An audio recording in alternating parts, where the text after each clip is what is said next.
ఎల్పీజీపై GST ఉంటుంది. అయితే పీఎన్జీపై వర్తించదు. గృహ వినియోగ ఎల్పీజీ సిలిండర్లపై ప్రస్తుతం 5% జీఎస్టీ విధించారు.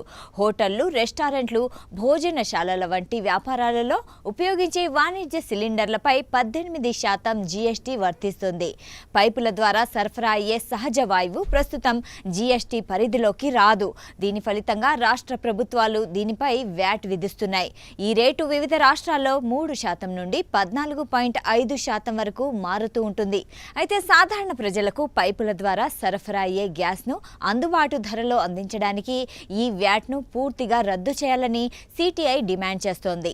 ప్రభుత్వం ఎల్పీజీపై జీఎస్టీని తొలగిస్తే అది మీ జేబుపై ప్రత్యక్ష ప్రభావాన్ని చూపుతోంది. డొమెస్టిక్ గ్యాస్ సిలిండర్ ధర ప్రస్తుతం 913గా ఉంది. అయితే 5% జీఎస్టీని తొలగిస్తే దాని ధర సుమారుగా 43 తగ్గి 869.52 అవుతుంది.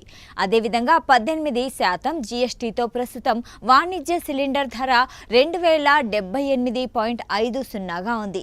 దీనిపై ట్యాక్స్ తొలగిస్తే దాని ధర సుమారుగా 317 తగ్గి 1761.44 అవుతుంది.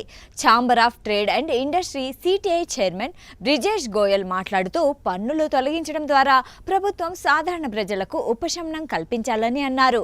CTI senior vice president Deepak Garg, vice president Rahul Gandhi మాట్లాడుతూ పశ్చిమాసియాలో పెరుగుతున్న సంక్షోభం, సంఘర్షణ ప్రపంచ చమురు, గ్యాస్ సంక్షోభానికి దారి తీసిందని అన్నారు.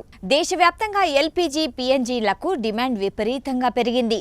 జనరల్ సెక్రటరీలు గుర్మీత్ అరోరా, రమేష్ ఆహుజా ప్రకారం ఫిబ్రవరి 6లో ఢిల్లీలో సగటున రోజుకి 686 కొత్త పీఎన్జీ కనెక్షన్లు యాడ్ అవ్వగా మార్చి నాటికి ఈ సంఖ్య దాదాపు 3 రెట్లు పెరిగి రోజుకు సుమారు 2000 కనెక్షన్లకు చేరుకుంది.